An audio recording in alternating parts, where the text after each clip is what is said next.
friend, and welcome to Audio 2, quiz number 2. We're going to go over those right now. So the first question is about sample rate. So sample rate is the parameter that is related to resolution, how detailed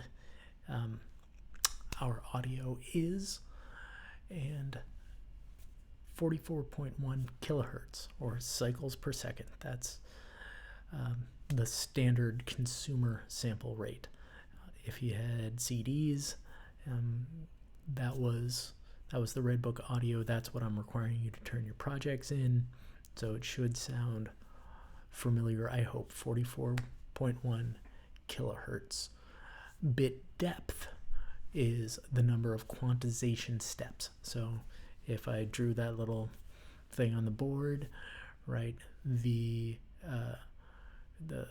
how close together the slices were, that's the resolution. That's the bit depth, as opposed to the sample rate, which is how fast it's happening. So bit depth as opposed to sample rate. So 16 bits is the standard consumer bit depth. So that Redbook audio, 16-bit, 44.1.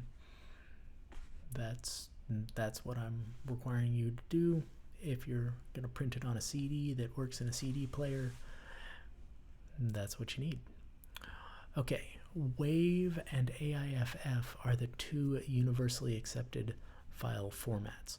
So that brings up the question, okay, so what's the difference between those two? And in the quiz, we have what they wrote in the book, which is fine, but it really boils down to that AIF is an Apple product, whereas the WAV is not. So the next question is a true-false question about creating punch by recording at the highest possible level. Recording at the highest possible level is not a good idea. It does not create punch. It just makes distortion for the most part. So that question is false, and you should be careful about recording things too loud.